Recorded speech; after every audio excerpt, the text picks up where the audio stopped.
Welcome all of you. Myself, Professor Vikrant Palacha. I welcome you all in the lecture of the taxation. नमस्कार विद्यार्थिनींनो, मी प्राध्यापक विक्रांत पालटशा आपण सर्वांचे टॅक्सेशनच्या लेक्चरमध्ये स्वागत करतो. We are learning the unit number 2 heads of income and in that we are learning about the income from business and profession. That is the third head of income. Unit क्रमांक 2 heads of इन्कमचा आपण अभ्यास करत आहोत आणि त्या अंतर्गत income from business and profession हे जे तिसरं हेड आहे टॅक्सेबल इन्कमचं, त्याचा आपण अभ्यास करत आहोत. In previous lecture we have completed all the theoretical point related to this head of income. या हेड ऑफ इन्कमच्या संदर्भातले थिअरी मुद्दे आपण मागच्या लेक्चरमध्ये अभ्यासलेले आहेत. आणि in today's lecture we are going to study the practical problem of this income from business and profession. आणि आजच्या लेक्चरमध्ये इन्कम फ्रॉम बिझनेस अँड प्रोफेशनचे आपण प्रॅक्टिकल प्रॉब्लेम या ठिकाणी सॉल्व्ह करूया. So now it is a problem number 1 on your screen. You can see, तुमच्या स्क्रीनवर तुम्ही प्रॉब्लेम क्रमांक 1 बघू शकतात. Everyone is able to see the screen. प्रत्येकाला स्क्रीन दिसते? Okay. Now first of all I read this problem as well as explain to you and then we'll solve this problem. पहिल्यांदा हा प्रॉब्लेम आपण वाचूयात, समजून घेऊयात आणि त्यानंतर हा प्रॉब्लेम आपण सॉल्व्ह करूयात. Okay. The following is the profit and loss account for the financial year ending 31st March 2021 furnished by Mrs. Surekha. Okay. या ठिकाणी मिसेस सुरेखा यांचं 31 मार्च 2021 रोजीचं प्रॉफिट अँड लॉस अकाउंट आपल्या समोर दिलेलं आहे. Right. First of all, debit side, what is given there? To salary, 1,40,000. To advertisement, 15,000. To depreciation, 68,000. To rent and taxes, 13,000. To municipal tax of residential house, 9,000. To GST, 25,000. To legal charges, 12,500. To RDD, 5,000. To banking cash transaction tax, 8,000. To interest on capital, 7,500. To bad debts, 9,000. And at the end, to net profit, 2,13,000. Okay, this is mentioned under the debit side. Now under the credit side or income side, what is given there? By gross profit, 4,57,000. By interest on fixed deposit, 19,000. By dividend, 6,000. By bad debts recovered, 15,000. By commission, 25,000. And last one, by sundry receipts, 3,000. Okay. And therefore this P&L account tallies for both the sides. It is 5,25,000. Okay. Then under that, other information is given. What is that? Number 1, salary includes payment of rupees 23,000 to daughter of Mrs. Surekha. Out of it, rupees 3,000 is excessive as compared to other employees of same category. यामध्ये काय सांगितलं आपल्याला?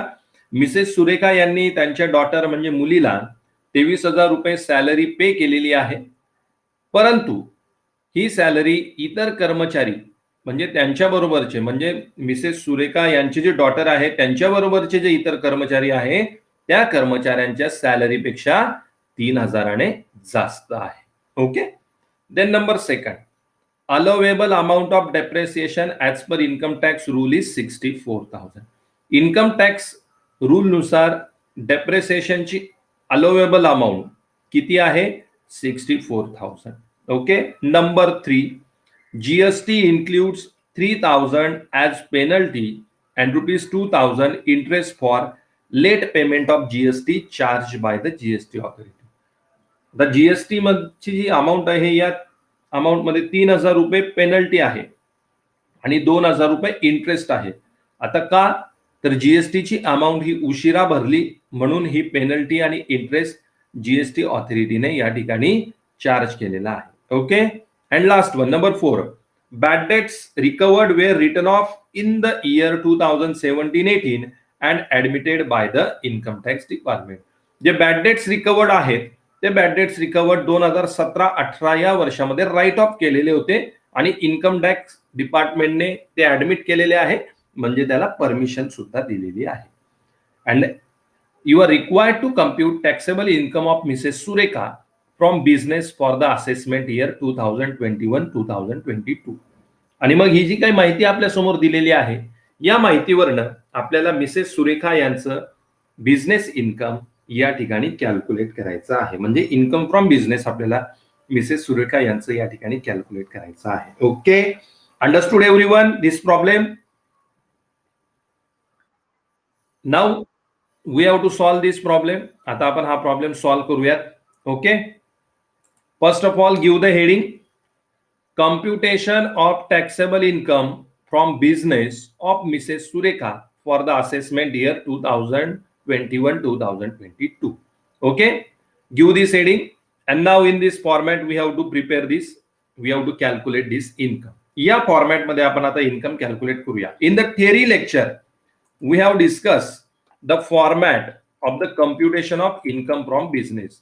ज्या वेळेस आपण theory लेक्चरचा अभ्यास केला होता, तर इन्कम फ्रॉम बिझनेसचा त्या ठिकाणी आपण या ठिकाणी हा फॉर्मॅट बघितलेला आहे. This format of income from business we have discuss in the theory lecture. Theory lecture मध्ये इन्कम फ्रॉम बिझनेसचा आपण हा फॉर्मॅट बघितलेला आहे. Okay, in this format what we have mention there, net profit as per P and L account. पहिल्यांदा आपण काय करत असतो, net profit as per P and L account. See there are only two columns, one is the particulars and one is the amount. फक्त दोन column आहे.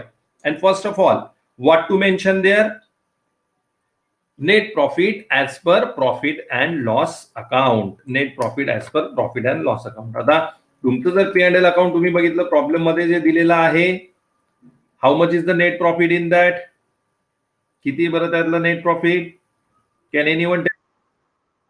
Very good, 2,13,000. So first of all mention their net profit as per profit and loss account, and it is how much, 2,13,000. net profit as per P&L account 2,13,000.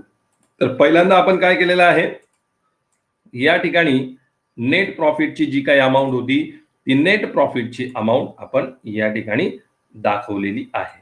Okay, so in this way first of all we have to show the amount of the net profit there.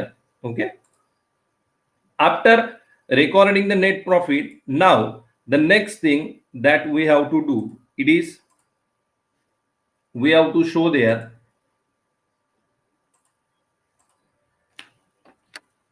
after net profit add disallowed expenses. काय करत असतो आपण त्यानंतर, disallowed expenses जे आहेत ते आपल्याला add करायचे आहेत. Okay, so therefore in our solution mention there after mentioning the net profit add disallowed expenses. Now disallowed expenses I have explained you. What is the disallowed expenses? These are not considered as a business expenses. disallowed expenses म्हणजे असे expenses की जे disallowed आहेत, म्हणजेच काय, business expenses नाही, business व्यतिरिक्तचे expenses आहेत. Okay, असे जे सर्व एक्सपेन्सेस आहेत ते सर्व एक्सपेन्सेस आपण काय करायचे आहेत, ऍड करायचे आहेत. And all these expenses we have to find out from the debit side of the profit and loss account. Profit and लॉस अकाउंटला जे काही एक्सपेन्सेस आपल्याला प्रॉब्लेम मध्ये दिलेले असतील त्या सर्व एक्सपेन्सेस पैकी कुठले एक्सपेन्सेस बिझनेसशी निगडीत नाही ते आपण फाइंड आउट करायचे. So one by one now we are going to find out the profit and loss अकाउंटच्या डेबिट साइडला जेवढे एक्सपेंडिचर या ठिकाणी दिलेले आहेत त्यापैकी कुठले बिझनेस एक्सपेन्सेस नाही म्हणजे डिसअलाउड आहेत ते आपण फाइंड आउट करणार आणि ते आपण ऍड करत जाणार. Now salary, how much is given salary, 1,40,000. Now one thing tell me, salary paid to the employees, कर्मचारी जे संघटनेत काम करतात अशा कर्मचाऱ्यांना जी सॅलरी पेड केलेली असते that is definitely a business expenditure. ते कुठलं एक्सपेंडिचर असणार आहे, बिझनेस एक्सपेंडिचर आहे. Whatever salary paid to the employee that is fully business expenditure, because employee they are working for the business. Employee हे business साठी काम करतात, त्यामुळे या एम्प्लॉईजला पे केलेली सॅलरी हे काय असणार आहे, business expenditure. But in relation to the salary one information is given there. आता तुम्ही जर बघितलं प्रॉब्लेम मध्ये तर नंबर 1 ची इन्फॉर्मेशन या ठिकाणी दिली. काय दिली information? Salary includes payment of ₹23,000 to daughter of Mrs Surekha. सॅलरीमध्ये 23,000 रुपये समाविष्ट आहे. कशाचे समाविष्ट आहे? मिसेस सुरेखा यांच्या डॉटरला पेमेंट केले. Out of it 3,000 is excessive as compared to other employees of same category. त्यापैकी 3,000 रुपये हे जास्तीचं आहे सेम कॅटेगरी एम्प्लॉईला जर कम्पेअर केलं तर त्यांच्या मानाने 3,000 रुपये जास्त पेमेंट त्यांना केलेलं आहे. And if you check under the disallowed expenses in our format, आपण जो फॉर्मॅट लिहून घेतला होता, जो फॉर्मॅट आपण बघितला होता थेरी लेक्चरमध्ये, त्यामध्ये जर बघितलं तर काय म्हटलंय? Excess salary paid to relative, म्हणजे जास्तीची जी सॅलरी रिलेटिव्हला पे केलेली असते that is the disallowed expenditure. And what is mention there in the problem? 3,000 म्हणजे 23,000 पे केले सुरेखा यांचे डॉटर, म्हणजे मिसेस सुरेखा या ओनर आहेत आणि त्यांच्या डॉटरला त्यांनी 23,000 रुपये पे केले. म्हणजे कोण? रिलेटिव्ह आहे त्यांचे डॉटर. म्हणजे त्या 23,000 3,000 रुपये हे एक्सेसिव्ह पे केलेले, म्हणजे जास्तीचे पे केलेले. So therefore from the salary ₹3,000 is the disallowed. त्यामुळे सॅलरी मधले हे 3,000 रुपये काय आहेत? हे डिसअलाउड एक्सपेंडिचर आहे. Understood this? So therefore write down excess salary paid to relative, that is daughter of Mrs. Surekha. How much is that? 3,000. Understood everyone? समजलंय सर्वांना?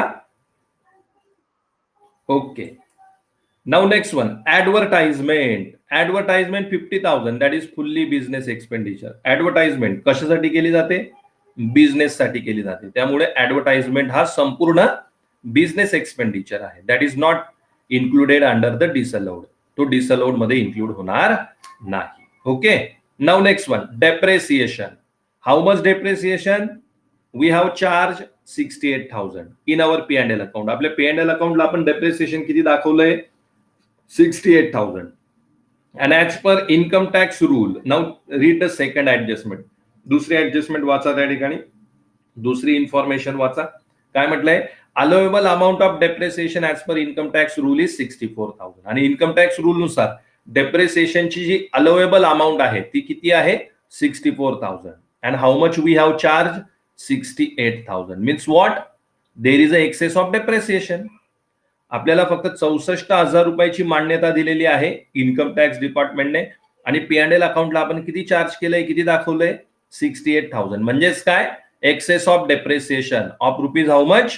4,000.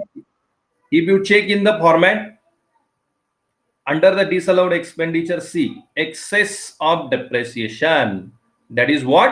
That is the disallowed expenditure. Excess of depreciation हा disallowed expenditure आहे. So therefore number second under the disallowed expenses, excess depreciation 68,000 minus 64,000, and therefore 4,000 rupees is the excess of depreciation.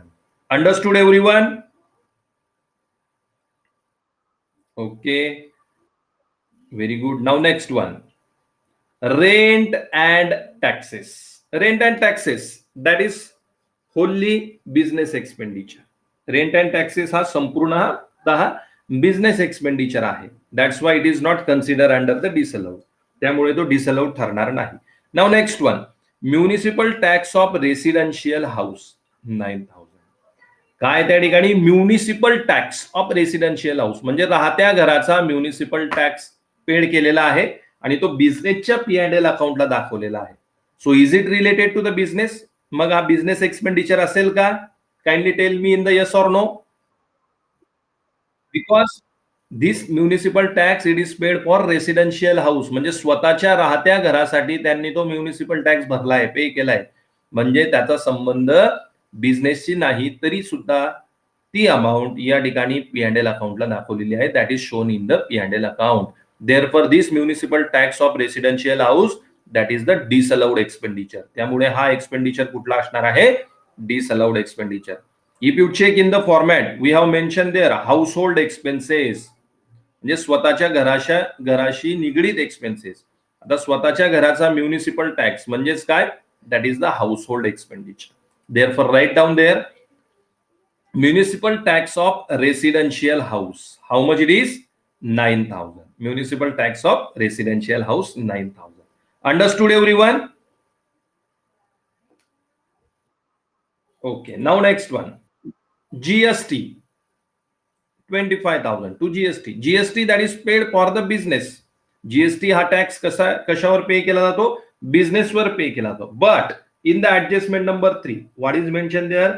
GST includes ₹3,000 as penalty and ₹2,000 interest for late payment of GST charged by the GST authority.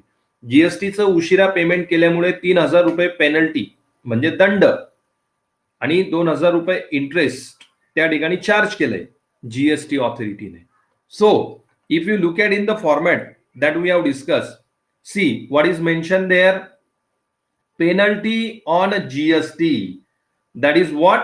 That is fully disallowed expenditure. So see, GST penalty म्हणजे GST उशिरा पे केल्यामुळे जर काही penalty असेल, काही दंड भरावा लागला असेल, that is the disallowed expenditure. तो डिसअलाउड एक्सपेंडिचर असणार आहे. But the interest, it is also mentioned there, interest is paid on that, but that interest is not disallowed expenditure. पण त्या ठिकाणी जे इंटरेस्ट त्या पेनल्टीवर भरलेलं असेल ते मात्र डिसअलाउड नाही. डिसअलाउड फक्त काय असणार आहे?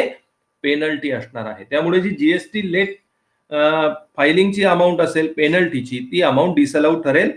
त्यावरचे इंटरेस्ट मात्र डिसअलाउड ठरणार नाही. So how much is penalty paid? ₹3,000 is the penalty. And therefore penalty charged by GST authority ₹3,000, that is the disallowed expenditure.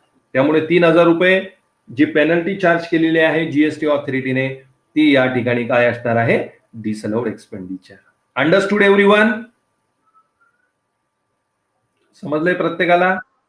Okay, very good. Now next one, पुढची इन्फॉर्मेशन आपण बघूयात. Legal charges 12,500. Legal charges, those are fully related to the business and that's why it is the business expenditure. Legal charges हा बिझनेसच्या संदर्भातला expenditure आहे, त्यामुळे तो disallowed ठरणार नाही. देन नेक्स्ट, टू आरडीडी म्हणजेच काय? Reserve for doubtful debts. RDD म्हणजे काय? Reserve for doubtful debts. And how much it is? 5,000. 5,000. If you check the format, if you check the format here, see what we have mentioned there, provisions and reserves. Any kind of provisions made, any kind of reserves made, those are fully disallowed. कुठल्याही प्रकारचे provisions किंवा कुठल्याही प्रकारचे जे reserve असतात ते काय असणार आहेत? ते संपूर्णतः डिसअलाउड असणार आहे. Fully disallowed. Okay, so therefore here RDD, it is what? It is a reserve. RDD सुद्धा काय आहे? Reserve. Reserve for doubtful debt. That's why it is fully disallowed. ₹5,000. Okay, understood everyone?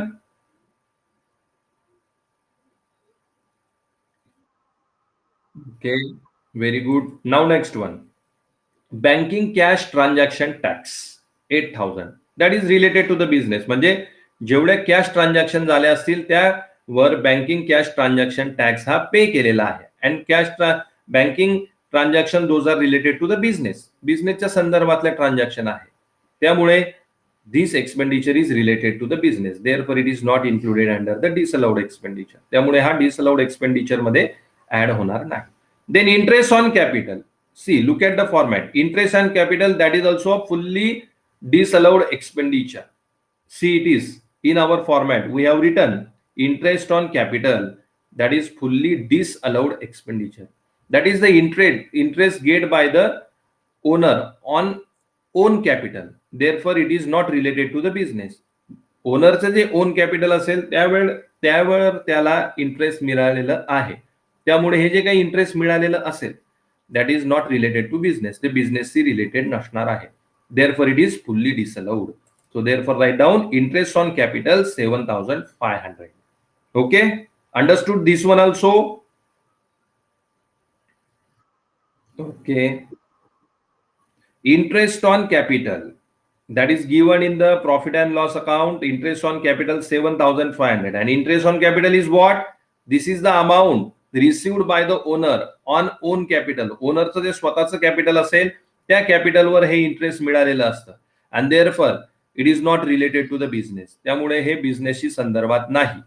And therefore it is consider as fully disallowed expenditure, त्यामुळे हे पूर्णतः disallowed expenditure आहे. And therefore it is included under the disallowed expenses interest on capital 7,500. Okay, understood now? Okay.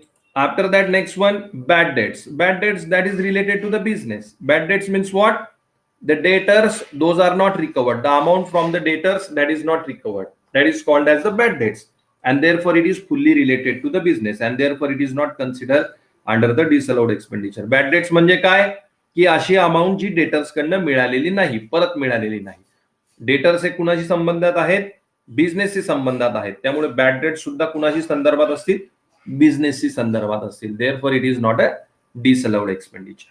And net profit that we have already shown. Net profit तर आपण already दाखवलेला आहे. Okay, so therefore all these are what?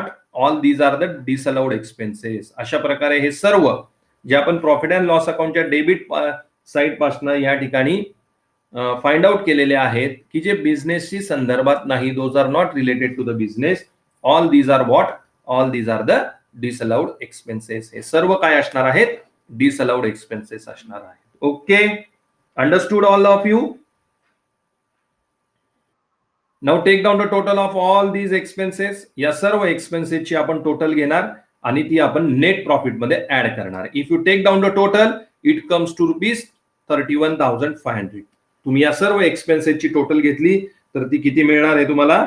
31,500. Understood everyone? Okay, so it is 31,500. Okay, now add this in the net profit. आपण net profit मध्ये add करूयात. 2,13,000 plus 31,500. Therefore it comes to rupees how much? 2,44,500. 2,44,500. Okay, now as per our format, less what we have to less?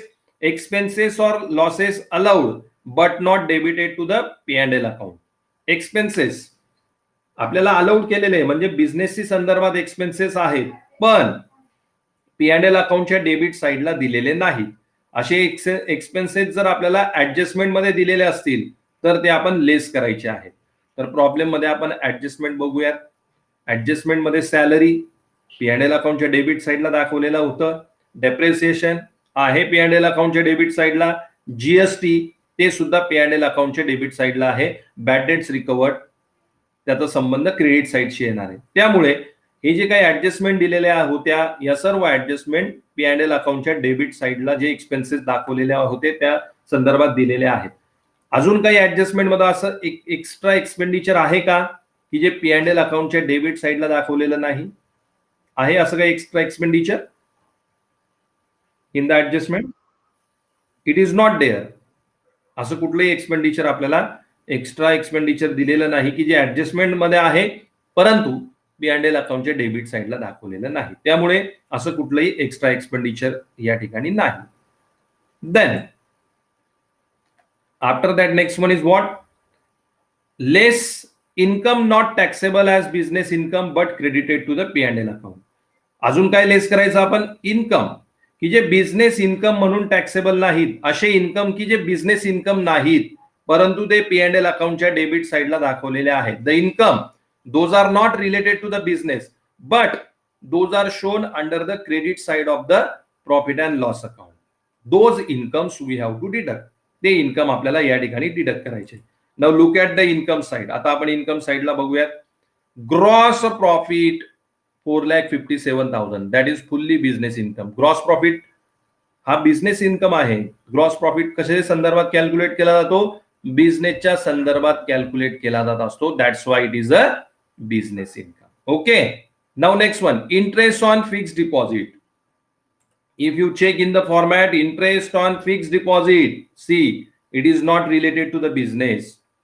Interest on fixed deposit हे बिझनेसच्या संदर्भात नाही. Interest on fixed deposit कुणाच्या असतात? ओनरच्या स्वतःच्या असतात आणि ओनरला त्याच्या फिक्स्ड डिपॉझिटवर ते इंटरेस्ट मिळालेला आहे. So therefore it is not related to the business income. त्यामुळे ते बिझनेस इन्कम नाही and therefore it is deducted. Interest on fixed deposit 19,000. Understood everyone? समजलंय प्रत्येकाला interest on fixed deposit? Okay. Now next problem मध्ये next income बघूयात आपण. Dividend. Okay.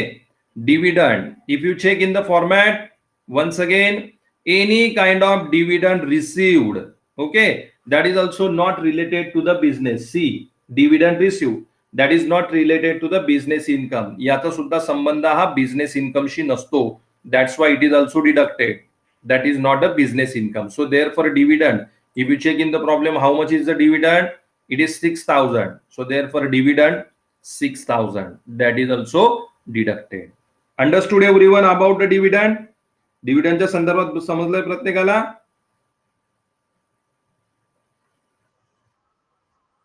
Okay. Now next one. Bad debts recovered 15,000. Bad debts recovered किती दिले आपल्याला? 15,000. Now see, last adjustment is given regarding that. त्याची संदर्भात आपल्याला शेवटची ऍडजस्टमेंट दिलेली. Bad debts recovered were return off in the year 2017-18 and admitted by the income tax department. Bad debt जे recovered आहेत ते 2017-18 पासून रिटर्न ऑफ केलेले आहेत आणि इन्कम टॅक्स डिपार्टमेंटने सुद्धा ते ऍडमिट केलेले आहे. म्हणजे जी बॅड डेट्स रिकवर्डची जी अमाऊंट आहे ती काय केलेली आहे? रिटर्न ऑफ केली आणि इन्कम टॅक्स डिपार्टमेंटने सुद्धा त्याला मान्यता दिलेली. याचाच अर्थ काय? The bad debts recovered this is the business income. Income tax department admitted. Income tax डिपार्टमेंटने ज्या वेळेस ऍडमिट केलं म्हणजेच काय? बॅड डेट्स रिकवर्डची जी अमाऊंट असेल ती अमाऊंट फुल्ली बिझनेस इन्कम आहे. Therefore it is not deducted. त्यामुळे ते वजा केलं जाणार नाही. अंडरस्टूड?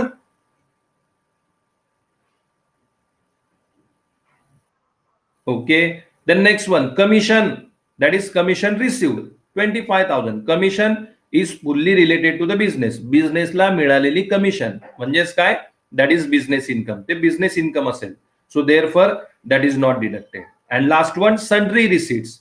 म्हणजे बिझनेसला मिळालेले काही रिसीट्स, इतर amounts, that is also related to the business and that's why it is the business income. आणि ते सुद्धा काय असणार आहे? बिझनेस इन्कम असणार आहे. That's why that is not deducted. आणि त्यामुळे ते सुद्धा डिडक्ट होणार नाही. Okay. So the only two incomes are there, those are not related to the business from this list. Credit साइडला जे काही अमाऊंट दाखवलेले आहेत त्यामध्ये फक्त असे दोन इन्कम आहेत की जे बिझनेसशी संदर्भात नाही. Interest on fixed deposit 19,000 and dividend 6,000. That's why we have deducted that. त्यामुळे आपण काय केलं आहे?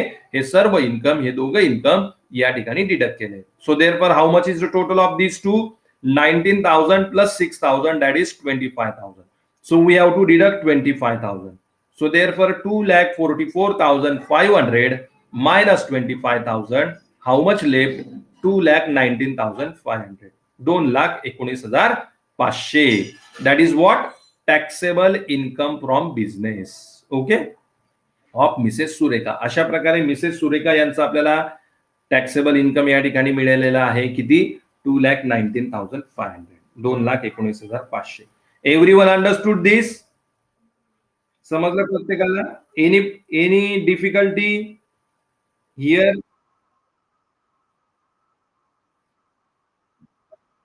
Very good. Those are the expenses, those are not related to the business. असे एक्सपेन्सेस की जे बिझनेसशी रिलेटेड नाही. For example, excess salary paid to the relative. रिलेटिव्हला पे केलेली एक्सेस सॅलरी बिझनेसशी संदर्भात नाही. Municipal tax for residential house, स्वतःच्या घरासाठी भरलेला म्युनिसिपल टॅक्स, तो बिझनेसशी संदर्भात असू शकतो का? नाही. That's why such expenses we have deducted. त्यामुळे असे एक्सपेन्सेस आपण या ठिकाणी डिडक्ट केलेले आहे. ओके. अंडरस्टूड दिस?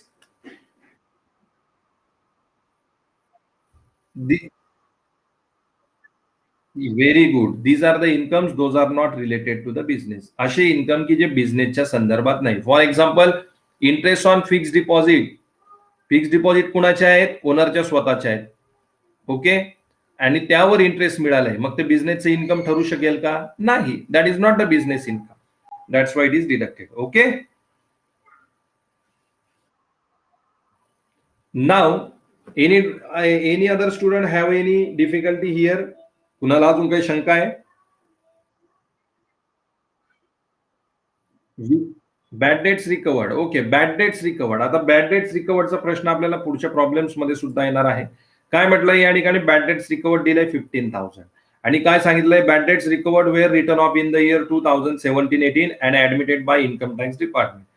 2017-18 मध्ये बॅड डेट्स रिकवर्ड जे आहेत ते रिटर्न ऑफ करत येतोय बिझनेस 2017-18 पासून आणि बिझनेस इन्कम टॅक्स डिपार्टमेंटने त्याला ऍडमिट केलंय म्हणजे मान्यता दिली. म्हणजेच काय की इन्कम टॅक्स डिपार्टमेंटने त्या ठिकाणी ऍक्सेप्ट केलेलं आहे की बॅड डेट्स जे रिकवर होत आहेत ते सर्व बिझनेसच्या संदर्भातले आहेत आणि म्हणून त्या ठिकाणी बॅड डेट्स रिकवरला बिझनेस इन्कम म्हणून म्हटलं जाईल. फॉर एक्झाम्पल जर ही ऍडजस्टमेंट आपल्याला दिली नसती, ही माहिती आपल्याला दिली नसती, तर आपण या ठिकाणी काय ठरवलं असतं, bad debts recovered are not considered business income. तुम्ही जर फॉर्मॅट बघितला आपला तर या फॉर्मॅटमध्ये आपण काय म्हटलंय, बॅड डेट्स रिकवर्ड किंवा नॉट अलाउड ॲज डिडक्शन. जर बॅड डेट्स रिकवर्ड हे बिझनेस इन्कम ठरणार नाही, पण केव्हा, नॉट अलाउड ॲज डिडक्शन, जर त्याला डिडक्शन म्हणून मान्यता दिलेली नसेल. पण या ठिकाणी काय म्हटलंय आपल्याला इन्फॉर्मेशन मध्ये, it is admitted by the income tax department. Income tax डिपार्टमेंटने त्या या ठिकाणी ते ऍडमिट केलेलं आहे की ते बिझनेस इन्कम आहे. म्हणून आपण काय केलं, या ठिकाणी बॅड डेट्स रिकवर्ड हे बिझनेस इन्कम म्हणून ग्राह्य धरलं आणि ते लेस केलेलं नाही. पण पुढच्या प्रॉब्लेम मध्ये अशी काही इन्फॉर्मेशन येईल की त्या ठिकाणी नॉट अलाउड ॲज डिडक्शन, मग त्या ठिकाणी आपण ते लेस करू. Okay, now clear. Okay, so in this way it is the problem number first. अशा प्रकारे आपण प्रॉब्लेम नंबर फर्स्ट या ठिकाणी सॉल्व्ह केलेला आहे. Now we are going to solve the problem number second in the next lecture.